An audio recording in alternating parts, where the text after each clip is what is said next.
Robin, would you come and join me?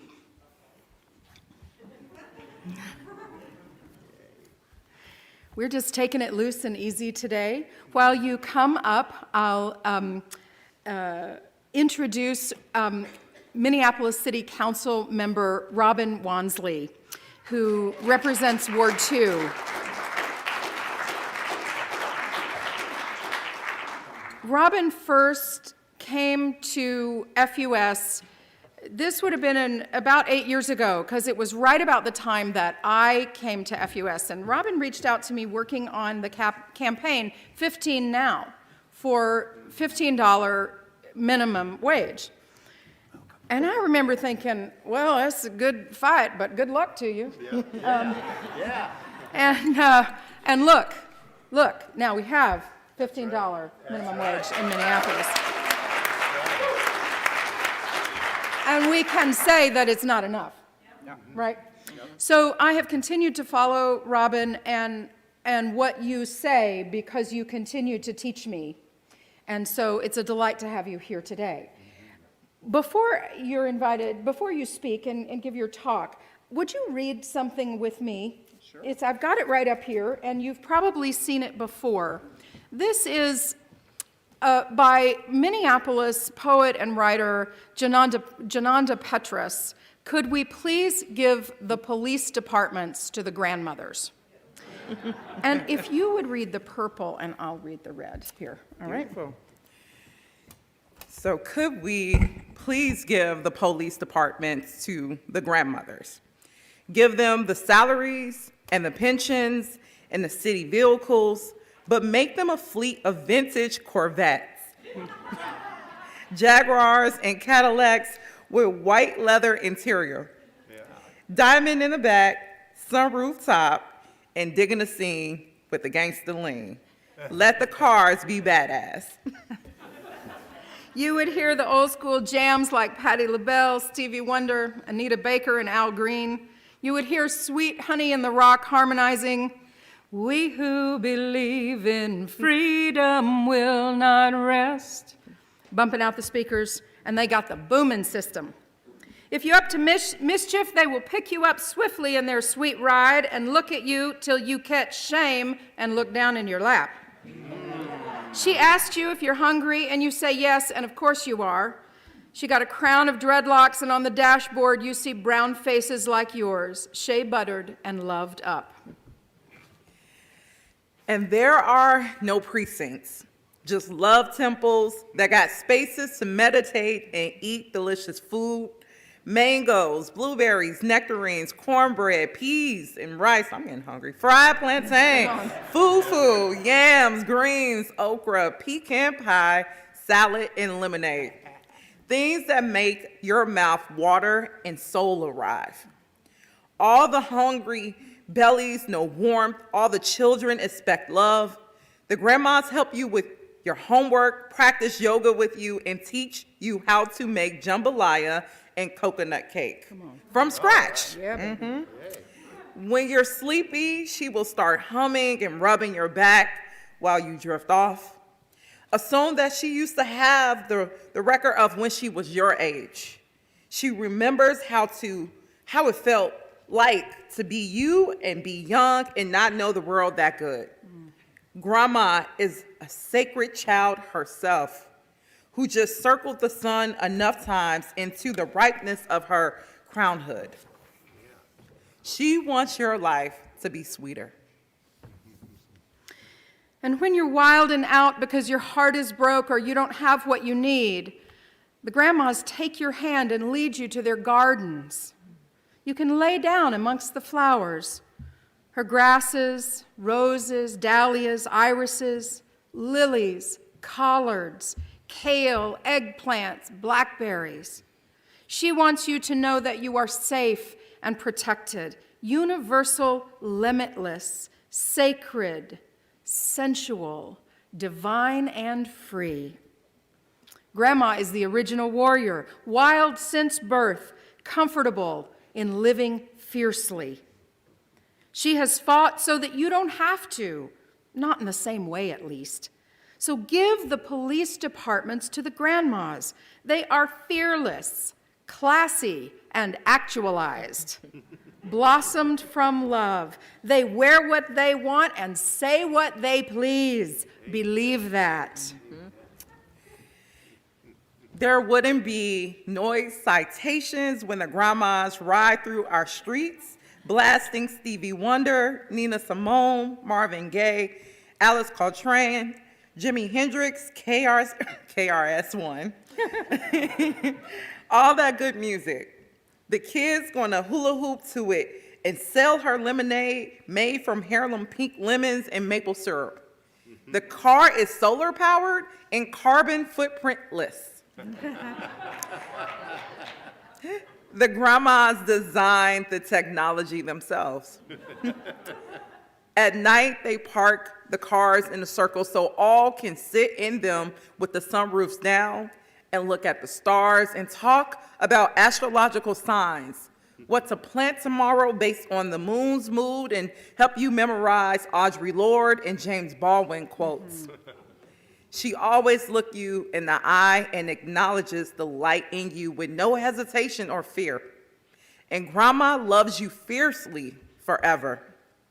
She sees the pain in our bravado, the confusion in our anger, the depth behind our coldness. Grandma knows what oppression has done to our souls and is going to change it one love temple at a time. She has no fear. Thank you.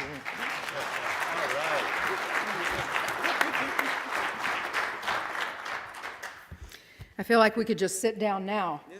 That's the message. That's the message of imagination and resistance. We say here at First Unitarian Society, as we claim ourselves the birthplace of Congregational Humanism, that one of the things that humanism means is that it's up to us, up to human beings, to solve human-made problems. Humanism is not antithetical to theism, but most of us in this congregation would describe ourselves as atheist or agnostic. And we understand that there's no outside force, some being in the universe that will come and solve the problems. That's why some of us believe that the phrase of thoughts and prayers is woefully inadequate. I myself do pray because I believe that prayer changes me, not a being in the beyond myself, right? Changes my posture. But what I think is so important about humanism to me is whatever you think the agent of reality, the ultimate reality is, whatever you put that, it is up to human beings to solve human-made problems. In reading the work of abolitionist Miriam Kaba, We Do This Till We Free Us, in hearing Andrea Ritchie yesterday as our keynote speaker for the Intergenerational Spring Seminar, in listening to the words of Angela Davis, it is clear that what keeps us from solving the problems of policing and empire that should lead us toward abolition and demilitarization is a failure of imagination. If all we can imagine is the system that is so surrounding us as a way of reducing harm that does not reduce harm or violence, then we have failed in imagination. We are called to imagine something more, deeper, different. I want to say that as we talk about abolition and demilitarization today, it may make you feel kind of ooky. It may make you quite uncomfortable in your skin. As a white person, when I don't know the answer to something, or I don't know how somebody is laying out a program or a plan, I get a little twitchy. I'm going to ask you to be present with your twitchiness and just let it be still. This is not about the answers because we don't have them. This is a call for imagination, for experimentation, for a recognition that every number of experiments will fail, and we have to change the way we think because 2.3 million people today are incarcerated in cages, and we are no more safe than we were before they were in there. The call of abolitionism is that it does not create safer societies. And when we lock people up, it doesn't eradicate the harm that was caused. So as you listen to our speakers today, I'm inviting you to keep a very open mind and say we don't know all the answers, and to be present with all of us as we imagine forward as an act of resistance. First, we have a video from Ashley Horan. Ashley is the organizing strategy director at the Unitarian Universalist Association. She is a Minneapolitan, lives in the Phillips neighborhood, and was very close to George Floyd Square and the community that blossomed there after the murder of George Floyd. Jacob, if you would share. If you believe that bodies are sinful and broken and need to be controlled and dominated and punished simply for being human, then you create a society that reflects that. You create systems like the current policing system, you create chattel slavery, you create capitalism, you create war, you create bills that try and keep people from accessing gender-affirming care and abortion, because you believe that there are some people who deserve to have control of their bodies and others who don't. If you believe that bodies are a gift, that all of us have an inborn right to live and thrive, if you believe that all of us within us, because we are born from love, have the twin gifts of agency and conscience, then you are called to build a society in which those things are possible, in which flourishing is possible, in which real freedom, real liberation are possible. Our theological ancestor, the great universalist, often called the father of universalism, Hosea Ballou, who lived in the late 18th and early 19th centuries, he wrote an important document called the Treatise on Atonement, in which he argued against the idea that there was a God who would send people to hell for eternal punishment. It was wildly controversial. Everybody thought he was crazy. He was a heretic. And yet what he argued was for the idea that hell is here in this world, not somewhere else. That the will of God, the will of the universe, the way that we are born is toward flourishing, toward freedom, and not toward punishment forever. It's one of the great underpinnings of our traditions, leaning toward abolition. And I want to read you a little quote that he says. It's been argued by many that the doctrine of future punishment or misery is a necessary doctrine to dissuade men from committing sin, which surely surprises me. To tell a person who is in love of sin that if he does not immediately refrain, he will have to continue in sin for a long time would be true, be sure, but would be void of the force to dissuade him from what he is in love with. I believe that as long as men sin, they will be miserable, be that time longer or shorter, and that as soon as they cease from sin, they begin to experience divine enjoyment. Now, of course, this is a conception of sin and God that most of us don't cling to literally anymore.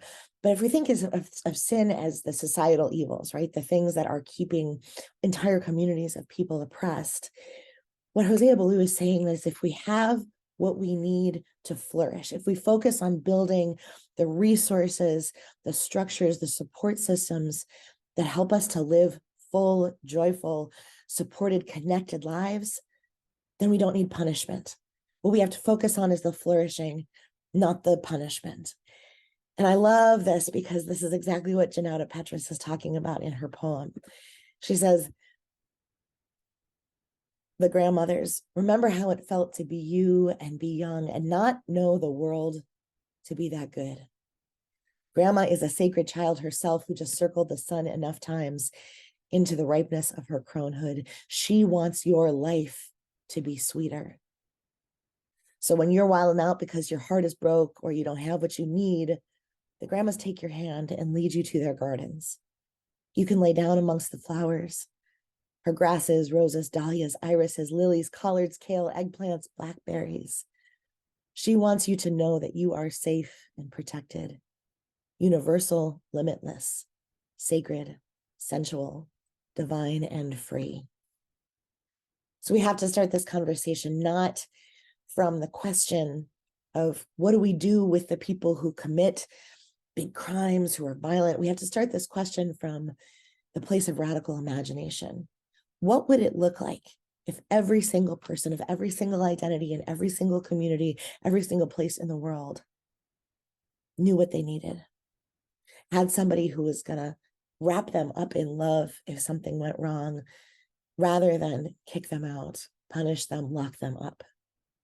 That's what our faith calls us to do. That's what the wisdom of grandmothers calls us to do. And that exercise of radical imagination requires muscles that we have to build.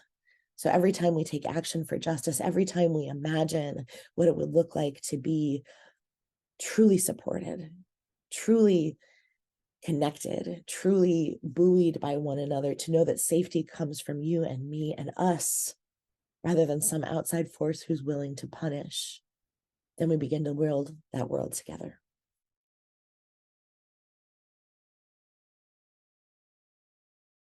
Survivors of police violence who have been white, as well as Black and brown folks who have not lived through those encounters. So I do want to hold that policing does impact all of us, because if you are ever forced into a situation where you are unhoused, when your job is not paying you or treating you in the way that you deserve, and you decide to collectively organize with your workers, in the case that you decide to protest an incinerator or a project that is going to create tons of pollution in your community, every single time, who shows up? It's police, regardless of what you look like. So I do want to ground that for the space that we're in. And also, this conversation is very timely because just yesterday, City Council approved what is known, I think, in the public as the Minnesota Department of Human Rights consent decree, also known as a legal settlement, after the Minnesota Department of Human Rights did a thorough investigation over the Minneapolis Police Department, and found that, unsurprisingly, and as community members have told, the city leaders for decades now, that our police institution is actually a massive violator of human rights. Right. And the state had to mandate the city to do something about it. You have neglected this responsibility. The mayor, city council, for 10 plus years of allowing this police department to engage in systemic and violent acts of racism and misogyny and violence towards your community. You have done nothing. So we are now legally mandating you to do a long list, is 145 pages with 300 plus recommendations of provisions that we expect you to be in compliance with and to fulfill, to because I want to note this, to get your police department in bare minimum compliance with human rights law. Not to transform public safety, but to get it to the bare minimum.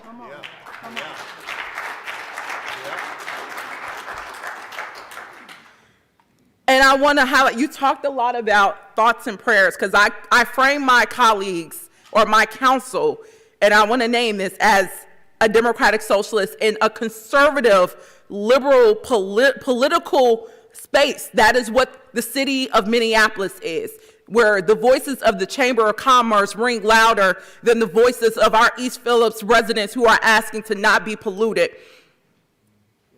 I am sitting in a space where, even though there's colleagues who look like me, they'll get a settlement agreement that says, we've done atrocious acts. Our city employees, our police officers have done atrocious acts. Pay $2.5 million. or here's a policy that will actually rein in, and I will see my colleagues say no.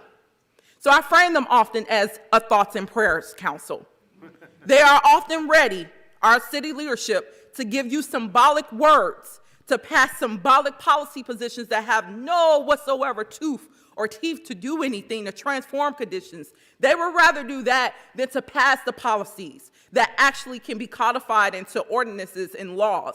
They would rather do that than to put their money where their mouth is, because we oversee your $1.5 billion budget for this city. They would rather invest in building new police precincts or rebuilding police precincts than giving East Phillips residents an urban farm to combat decades of environmental racism. They would rather give police more resources to hire more officers into a toxic, racist police department than to give residents a municipal sidewalk plowing program to make sure that everyone has accessibility and freedom to move through our Arctic jungle, because snow is not going away. They would rather do that. They would rather give the police more money than to give every single resident a place to live, especially those who are living in the streets and in tents right now.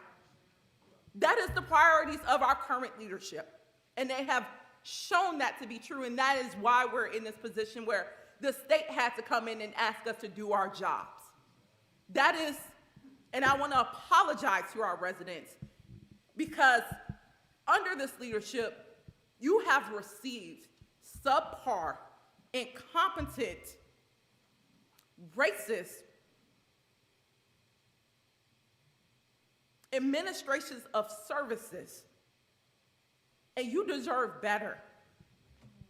Every single resident deserves better than what we are giving them right now, especially in light of being a city that inspired a global racial reckoning. And to see that we have doubled down on protecting the status quo that got us to the point where George Floyd was executed and lynched in front of the world for 8 minutes and 40 seconds.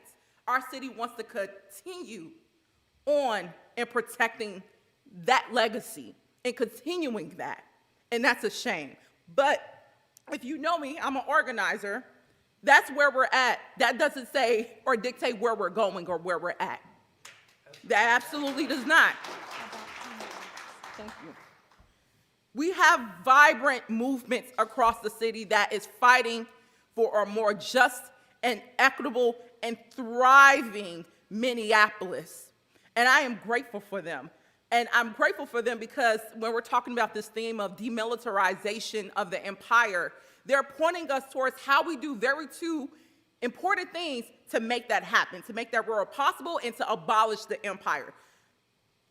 And the first thing is we need to drastically address the racist and capitalist arrangement of our society that again puts the interests and motives of the ultra-rich, the Steve Kramers, the Elon Musk, the Jeff Bezos, and CEOs and shareholders over that of people like you.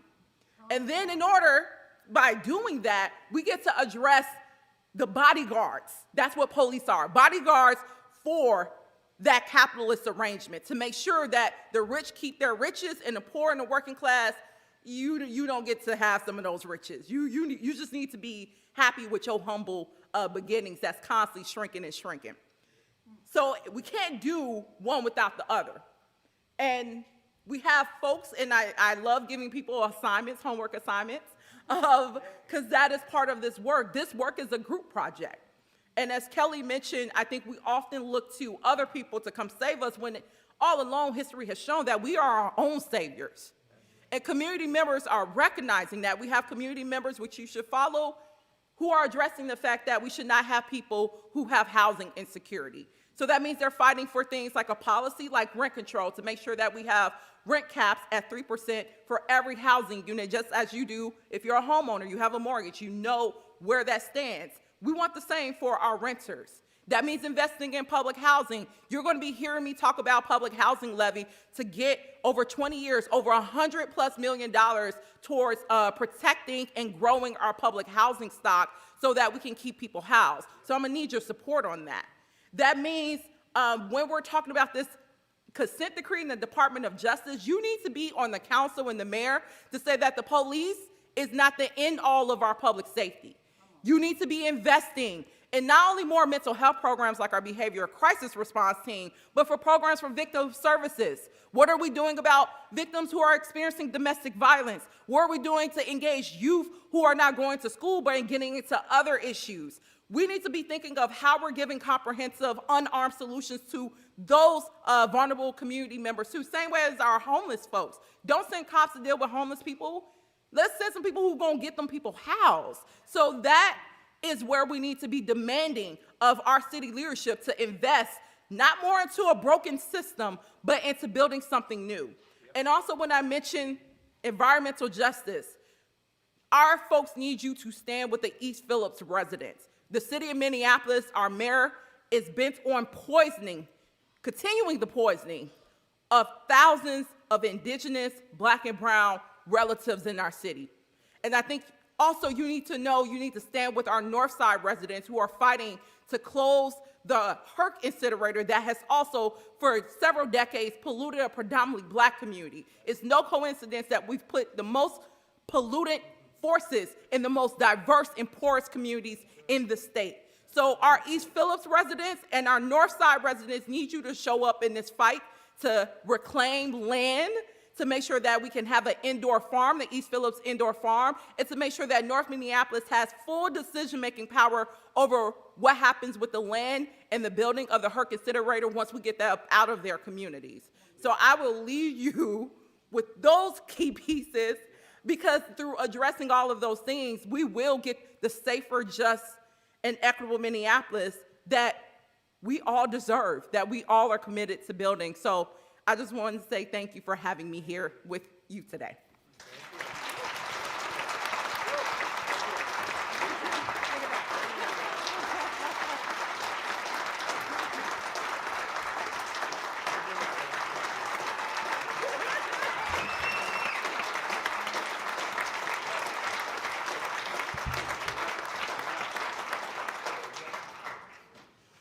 Well, I'm fired up and ready to go. Mariam Kaba says that abolition envisions a world where we address harm without relying on the violent systems that increase it. A world where we have everything we need: food, shelter, education, health, art, beauty, clean water, bodily autonomy, and more things that are foundational to our personal and community safety. Critics charge that abolitionists are naive about violence, but Kaba demonstrates that abolitionist analysis witnesses connections through every layer of violence: interpersonal violence, state violence, everywhere, the structuring violence of anti-Blackness, heteropatriarchy, and capitalism. We'll figure it out by working to get there, Kaba says. It is a call to radical imagination. Instead of certainty, she gives us an invitation to our future world, one where everyone has their needs met, where Black women are free. And we center Black women and women of color because out of all of everything, this is the group of people that the issues fall on most harshly. When Black lives matter, all lives matter. When Black women and women of color matter and are centered, life is better for everyone. Therefore, everyone is free. And where human disposability is unimaginable, that's the call, to exit an age of human disposability. And we are the ones to step forward in the fight, to join others who are already in the fight. We don't have to figure it out ourselves. We join others.